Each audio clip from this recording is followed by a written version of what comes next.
على رسوله الكريم أما بعد أعوذ بالله السميع العليم من الشيطان الرجيم بسم الله الرحمن الرحيم الحج أشهر معلومات فمن فرض فيهن الحج فلا رفث ولا فسوق ولا جدال في الحج وما تفعلوا من خير يعلمه الله وتزودوا فإن خير زاد التقوى واتقون يا أولي الألباب۔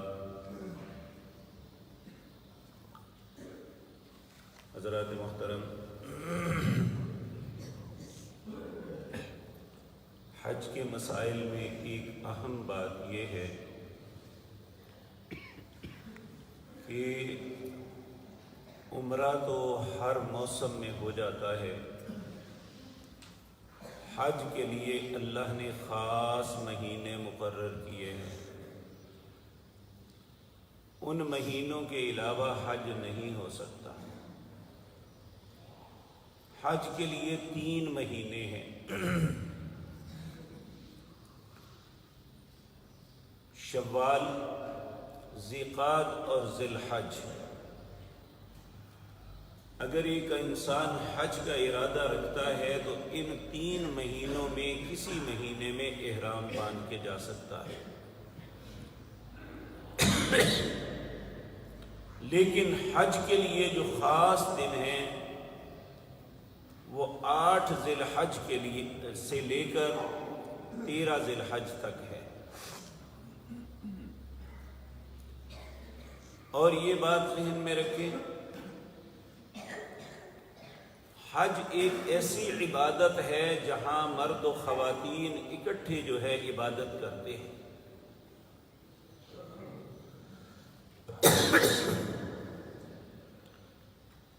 اس لیے اللہ رب العزت نے حج کرنے والوں کو 3 باتوں کا پابند بنایا ہے۔ وہ 3 باتیں کیا ہیں؟ اس آیت میں اللہ نے ان کا تذکرہ کیا۔ پہلی بات تو یہ بتائی کہ الحج اشہر معلومات، حج کے مہینے معلوم یعنی مقرر کیے گئے ہیں، اس کے علاوہ حج نہیں ہو سکتا۔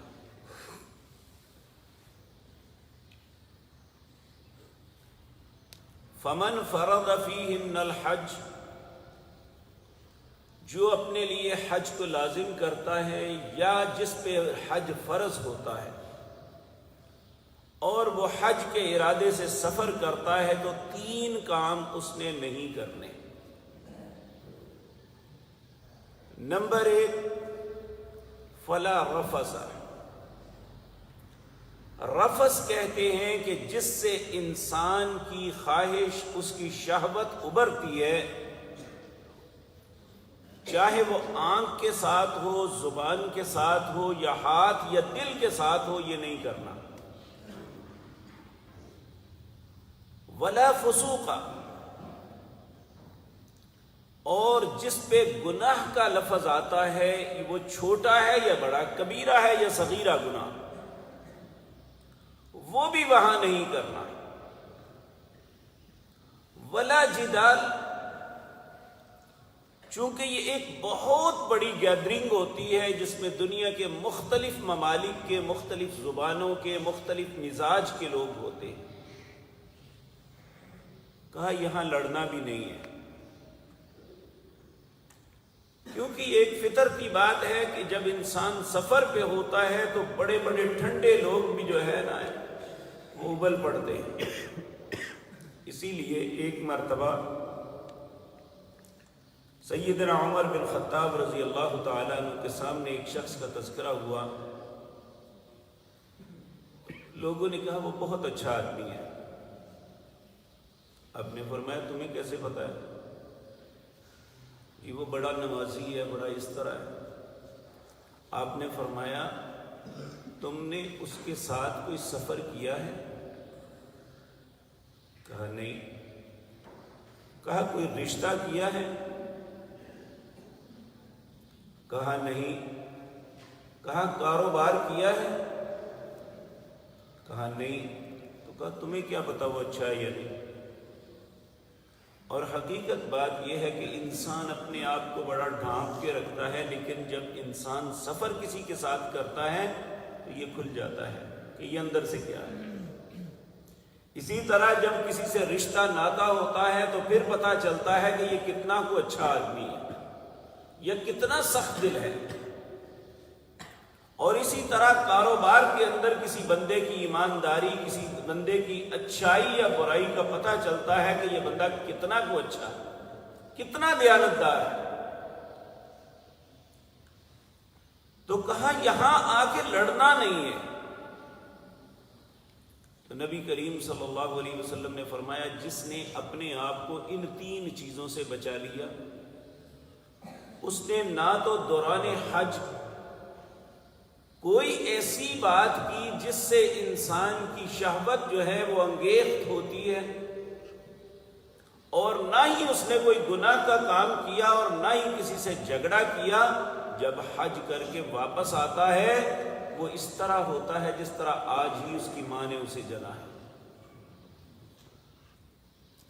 اور جب کوئی انسان ان میں سے کسی چیز کا ارتکاب کر لیتا ہے تو وہ اپنے آپ کو خود برباد کرتا ہے، کسی کا کچھ نہیں جاتا۔ اس لیے بہت سے لوگ جہالت کے اندر وہاں لڑائی کرنا اور بعض اوقات ایسی باتیں کرنا، بلکہ انسان کے لیے یہ بات بڑی عجیب ہے کہ جب انسان حالت احرام میں ہوتا ہے اس وقت تو اسے اور پابند کر دیا جاتا ہے کہ جو بیوی اس کے لیے حلال ہے وہ اس کے ساتھ بھی کوئی ایسی بات نہیں کر سکتا کہ جس کے ساتھ اس کے ذہن میں یہ بات آئے کہ میں نے اپنی بیوی سے تعلق قائم کرنا ہے، اور مذاق میں بھی کوئی ایسی بات نہیں کر سکتا۔ حتیٰ کہ دیکھیں انسان کے لیے ایک اس کی شرافت کے لیے ضروری ہے کہ نبی صلی اللہ علیہ وسلم نے فرمایا اس کا رشتہ کرو، جب بچہ جوان ہو جائے اس کی شادی کر دو، لیکن کہاں وہاں جا کے یہ بھی نہیں کرنا، کسی کو رشتے کا پیغام نہیں بھیجنا حالت احرام میں، اور نہ ہی کسی سے پیغام یہ لینا ہے۔ وہاں کوئی لڑکیاں پسند کرنے یا بچے پسند کرنے نہیں جاتے، وہاں انسان ایک خاص مقصد کے لیے جاتا ہے، اپنے دل کی طہارت کے لیے، اپنے رب سے اپنے گناہوں کی معافی کے لیے جاتا ہے۔ عمومی طور پہ یہ بدتمیز لوگ کہتے ہیں لو جی بیت اللہ کا طواف بھی تو اکٹھا ہوتا ہے نا، اس لیے اگر ہم مرد عورت اکٹھے بیٹھ گئے ہیں، اور یاد رکھیں وہ جگہ تو وہ ہے، اللہ رب العزت نے قرآن عزیز کے اندر فرمایا، اب دیکھیں ہم بیٹھے ہوئے، اگر کسی انسان کے ذہن میں برا خیال آ جائے تو اس کا وہ لکھا نہیں جاتا جب تک وہ اس پہ عمل نہ کرے، لیکن اللہ کے گھر مسجد حرام کے اندر وَمَن يُرِدْ فِيهِ بِإِلْحَادٍ بِظُلْمٍ نُذِقْهُ مِنْ عَذَابٍ عَلِيمٍ، جو یہاں صرف برائی کا سوچے گا، برائی کرنی نہیں، برائی کا سوچے گا وہ دردناک عذاب سے نہیں بچے گا۔ وہاں تو وہ اتنی پاکیزہ اور مقدس جگہ ہے، اور تاریخ انسانی میں ایک واقعہ ایسا ہوا تھا، نائلہ نام کی ایک عورت تھی، احساف نام کا ایک مرد تھا، نوجوان تھا، ان بد نصیبوں نے مسجد حرام کے اندر زنا کیا، اور اس کے نتیجے میں اللہ نے دونوں کو پتھر کا بنا دیا تھا، اور لوگوں نے بطور عبرت ایک کو صفا پہ نصب کر دیا، ایک کو مروہ پہ نصب کر دیا۔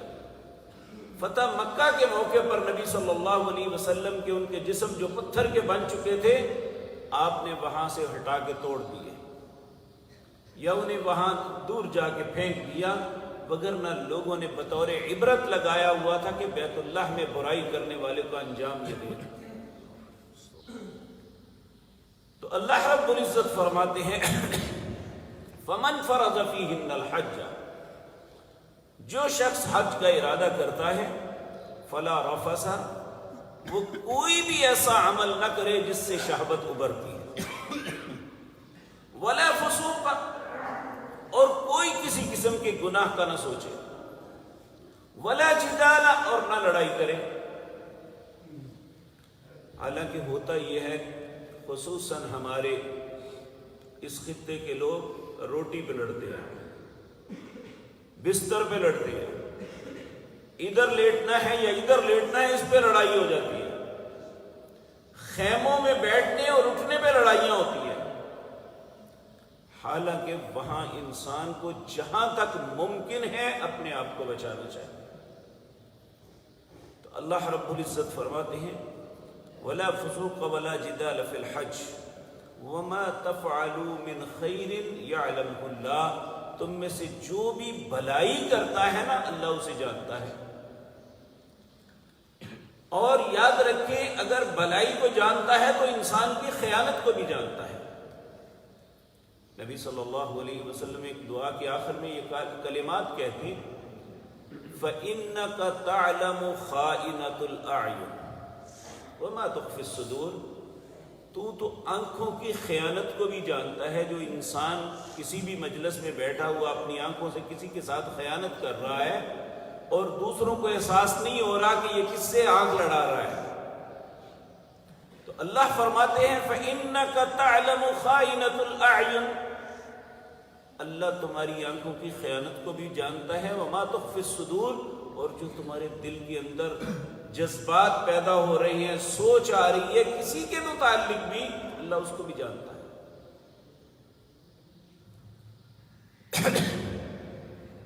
پھر فرمایا وَتَزَوَّدُوا فَإِنَّ خَيْرَ زَادِ التَّقْوَىٰ، اور یاد رکھیں حج اس شخص پہ فرض ہوتا ہے جو زاد راہ کی طاقت رکھتا ہو۔ زاد راہ کیا ہے کہ اس کو سفر کا خرچہ اس کے پاس ہو، وہاں پہ کھانے پینے کے معاملات کو ادا کرنے کے اخراجات اس کے پاس ہوں۔ یمن کے لوگ کیا کرتے تھے، یہ حج کے لیے تو آ جاتے سفر سواری لے کے، لیکن زاد راہ لے کے نہیں آتے تھے، کہتے تھے چلو مانگ کے کر لیں گے، اور اسے توکل سمجھتے تھے۔ مانگنا توکل نہیں ہے۔ یاد رکھیں نبی کریم صلی اللہ علیہ وسلم نے ایک بات ارشاد فرمائی، بدقسمتی سے آج کے زمانے میں وہ پوری ہو چکی ہے۔ آپ نے فرمایا ایک وقت آئے گا حج کرنے والے 3 قسم کے لوگ ہوں گے، ایک بادشاہ حکمران، ایک امراء اور ایک غرباء۔ تینوں کے مقصد الگ الگ ہوں گے۔ بادشاہوں کا حج کرنے کا مقصد فخر ہوگا، اور امراء کا حج کرنے کا مقصد سیر و سیاحت ہوگا، اور غرباء کا حج کرنے کا مقصد مانگنا ہوگا۔ آج بہت کم لوگ رہ گئے ہیں جو صرف اللہ کی رضا کے لیے یہ سب کچھ کرتے ہیں، وگرنہ العیاذ باللہ آپ کسی بھی مجلس میں بیٹھیں تو بات کوئی ہو رہی ہے وہ اپنی وہاں کی باتیں شروع کر دے گا تاکہ پتہ چلے کہ میں حج کر کے آیا ہوں۔ اللہ رب العزت فرماتے ہیں وَتَزَوَّدُوا فَإِنَّ خَيْرَ زَادِ التَّقْوَىٰ، ہاتھ خالی نہیں جانا، زاد راہ لے کے جانا ہے، یہی توکل ہے۔ لیکن تمہارا زاد راہ، بہترین زاد راہ کیا ہے؟ تقویٰ، دل میں اللہ کا خوف، یہ سب سے بہترین زاد راہ ہے۔ وَاتَّقُونِ يَا أُولِي الْأَلْبَابِ، اللہ سے ڈرنا اے عقل والو۔ تو میرے عزیز بھائیو، آج کی آیت میں جو باتیں ہمیں سمجھائی گئی ہیں یہ ہمیں ذہن میں پختہ کر لینی چاہیے، کیونکہ اللہ انشاءاللہ ہر انسان کو توفیق بخشتا ہے کہ وہ زندگی کے کسی بھی لمحے اللہ اسے اپنے گھر میں حاضری کا موقع دیتا ہے، اور وہ چاہتے ہیں تو ان باتوں کا خیال رکھنا بہت زیادہ ضروری ہے۔ حج کے اندر اللہ رب العزت ہمیں ایسا ہی کرنے کی توفیق عطا فرمائے۔ اقول قولی ھذا واستغفر اللہ لی۔